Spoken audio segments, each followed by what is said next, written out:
नमस्कार। उपराष्ट्रपति पद से जगदीप धनखड़ के इस्तीफे के बाद जो हालात बन रहे हैं वो हालात अभी तक कुछ साफ नहीं हुए हैं। कल एक रात को खबर चली कि जगदीप धनखड़ का दफ्तर सील कर दिया गया है और उनके दफ्तर से जो सोशल मीडिया से जुड़े हुए लोग हैं उनको हटा दिया गया है। हालांकि 1 घंटे बाद में पीआईबी ने फैक्ट चेक के जरिए इस बात को गलत बताया, लेकिन जगदीप धनखड़ की चुप्पी और उनका बिल्कुल ही परिदृश्य से बाहर हो जाना ये कुछ संदेह तो उत्पन्न करता है। खैर, इस बात को ज़्यादा तवज्जो इसलिए नहीं मिल पा रही क्योंकि अभी ज़्यादा तवज्जो इस बात की है कि धनखड़ का इस्तीफा मंजूर हो गया और अब कौन नया उपराष्ट्रपति कौन बनेगा। कई तरीके की इसमें भी अटकलबाजियां हैं, कई तरीके के नाम आए हैं। पहले ये कहा गया कि बिहार के जो मुख्यमंत्री हैं नीतीश कुमार वो उपराष्ट्रपति बन सकते हैं। उसके बाद में एक नाम चला जो सुप्रीम कोर्ट के रिटायर्ड चीफ जस्टिस हैं DY चंद्रचूड़, वो उनका नाम भी चला। लेकिन जो राजनीति से जुड़े हुए लोग हैं, जो विश्लेषक हैं, वो अब भी इस बात पे एतबार नहीं कर रहे कि नए उपराष्ट्रपति का नाम क्या इतना सहज होगा या इतना आसान होगा कि कोई उसकी कल्पना भी कर ले और उस नाम को उजागर भी कर ले। कारण कि नरेंद्र मोदी जो पिछले 11 साल से जो दिल्ली के अंदर उन्होंने जो भी फैसले किए हैं उन सब फैसलों ने चौंकाया है और इस बार परिस्थितियां थोड़ी अलग है।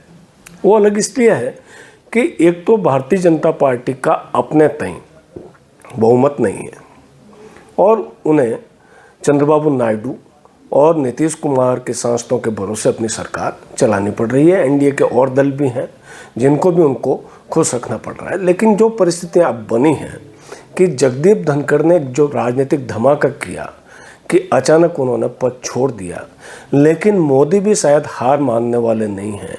वो भी बड़े बेफिक्र होके आज ब्रिटेन पहुँचे। ब्रिटेन में उन्होंने कई वर्षों से लंबित एक मुक्त व्यापार समझौता ब्रिटेन के साथ में किया और उसकी लेके बड़ी तारीफ हो रही है खुद मोदी ने। और जो ब्रिटेन के प्रधानमंत्री हैं उन्होंने कहा कि कई वर्षों से इसका इंतज़ार था। लेकिन एक तरफ तो दुनिया के सामने ये दिखाया जा रहा है और दूसरी तरफ यह है कि हिंदुस्तान के अंदर अब भी अनिश्चितता का माहौल है कि नया उपराष्ट्रपति कौन बनेगा। आज कुछ मीडिया हाउसेज ने इस बात को अपनी तरफ से भारतीय जनता पार्टी के जो सूत्र हैं उनके हवाले से ये कहा है कि जो कर्नाटक के राज्यपाल हैं थावरचंद गहलोत, उनका नाम भी संभावित प्रत्याशियों में हो सकता है।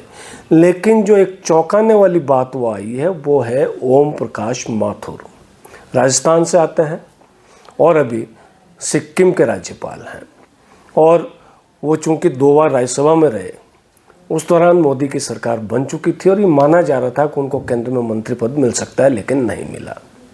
वो भारतीय जनता पार्टी के महासचिव के रूप में जब गुजरात के प्रभारी थे और नरेंद्र मोदी गुजरात के मुख्यमंत्री थे तब से उनकी नज़दीकियाँ हैं, लेकिन उन नज़दीकियों का फ़ायदा नहीं मिल पाया।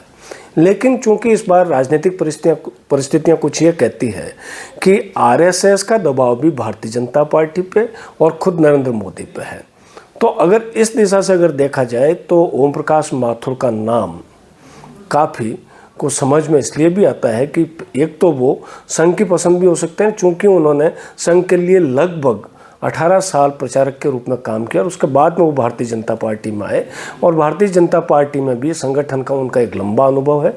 वे राजस्थान के प्रदेश अध्यक्ष भी रहे और केंद्र की जो भारतीय जनता पार्टी की जो कार्यकारिणी है उसमें भी सचिव और महासचिव रहे, उपाध्यक्ष रहे और राज्यसभा के सदस्य भी रहे, तो उन्हें काफ़ी एक अनुभव भी है। तो राजस्थान के लोगों में इस बात को लेकर ज़्यादा कयास चल रहे हैं कि भैरों सिंह शेखावत और जगदीप धनखड़ के बाद क्या फिर राजस्थान को उपराष्ट्रपति पद का तोहफा मिल सकता है। खैर, ये जो कुछ भी होगा यह तय है कि इस बार विपक्ष ने भी पूरी तरीके से तैयारी कर रखी है। सैन लगाने के लिए पहले मोदी और शाह जाने जाते थे, लेकिन इस बार शायद लगता है कि जिस तरीके से और जिस आत्मविश्वास के साथ में विपक्ष के लोग बोल रहे हैं तो नरेंद्र मोदी को और अमित शाह को भी कोई एक मजबूत प्रत्याशी सामने लाना पड़ेगा। चलिए, मैं ये तो बात हुई कौन उपराष्ट्रपति बनेगा, चूँकि चुनाव प्रक्रिया कल शुरू हुई है और अभी इसकी तारीख जो है वो तय नहीं हुई है। जिस दिन इसकी तारीख तय हो जाएगी, चुनाव कार्यक्रम तय हो जाएगा, उसके बाद में सब कुछ स्थितियाँ साफ होने लगेगी। लेकिन ये बात तय है कि जब तक चुनाव आयोग उपराष्ट्रपति के चुनाव की नई तारीख घोषित नहीं करता, तब तक कोई भी इस बात का अंदाज नहीं लगा सकता कि नरेंद्र मोदी किसे लेकर आ रहे हैं उपराष्ट्रपति के रूप में। फिलहाल बिहार का चुनाव है, बिहार के चुनाव को लेके भी जोड़ा जा रहा है, तो हरिवंश जो भी राज्यसभा के उपसभापति हैं, उनका नाम भी काफ़ी मजबूत माना जा रहा है। लेकिन ये सारी चीज़ें अभी बात की है। अब हम बात करते हैं कुछ कानूनी प्रावधानों की। वो कानूनी प्रावधान क्या है? वो ये कानूनी प्रावधान है कि उपराष्ट्रपति का पद लंबे समय तक खाली रह सकता है जब तक नया उपराष्ट्रपति नहीं चुन लिया जाए। धनखड़ साहब जब बने थे तो संविधान का हमारा एक सेक्शन है 67A, उसके तहत बने थे और उसके तहत ही उन्होंने इस्तीफा दिया। और इस्तीफा देने का उसका संवैधानिक प्रावधान है कि वो राष्ट्रपति को पत्र लिखते हैं। उन्होंने पत्र लिखा। लेकिन एक चीज़ और है, कई लोगों में कन्फ्यूजन भी होता है कि ये उपराष्ट्रपति का इस्तीफा मंजूर नहीं किया जाता, नोटिफाई किया जाता है। और जब राष्ट्रपति की इसको मंजूरी मिल गई तो मिनिस्ट्री ऑफ होम अफेयर्स यानी गृह मंत्रालय ने उसको नोटिफाई किया और वो भारत के राजपत्र में प्रकाशित हुआ। अब सवाल ये है कि साहब, क्या इसमें कानूनी प्रावधान नहीं है, संवैधानिक इस तरीके का प्रावधान नहीं है? अगर राष्ट्रपति इस्तीफा दे दे और अगर राष्ट्रपति किसी कारण से राष्ट्रपति का पद खाली हो जाए, तो अगर उपराष्ट्रपति ऑफिस में है तो उपराष्ट्रपति कार्यवाहक राष्ट्रपति के रूप में कार्यभार संभाल सकता है। लेकिन उपराष्ट्रपति पद के लिए इस तरीके का कोई प्रावधान नहीं है। और जो हमारा संविधान और जो हमारा कानून कहता है वो ये कहता है कि अगर उपराष्ट्रपति का पद खाली होता है तो उसको भरने के लिए जो प्रावधान है, उस प्रावधान में बहुत लीनियंट है। वो कुछ नहीं कहता, इतना ही उसमें लिखा हुआ है, एज सोन एज पॉसिबल, जितना जल्दी हो सके इतना जल्दी भरिए। लेकिन आप अगर ये सोचेंगे कि ये क्या बात हुई, तो इसके लिए जो हमारी संविधान सभा की जो ड्राफ्ट कमेटी जो थी, उसकी मीटिंग में भी इस पर चर्चा हुई थी और ये एक प्रावधान किया गया कि ये राष्ट्रपति उपराष्ट्रपति का जो पद है वो सिर्फ फ्रेश इलेक्शन से या नए चुनाव से ही भरा जा सकता है। और जो सेक्शन 67 है संविधान का, वो ये कहता है कि उपराष्ट्रपति अगर वो कार्यकाल पूरा होने से पहले इस्तीफा देता है तब कोई कार्यवाही की व्यवस्था नहीं हो सकती। लेकिन अगर किसी उपराष्ट्रपति का कार्यकाल पूरा हो जाता है तो जब तक नया उपराष्ट्रपति नहीं चुन लिया जाए, जब तक उसको उस पद पे धारित रहने का अधिकार है।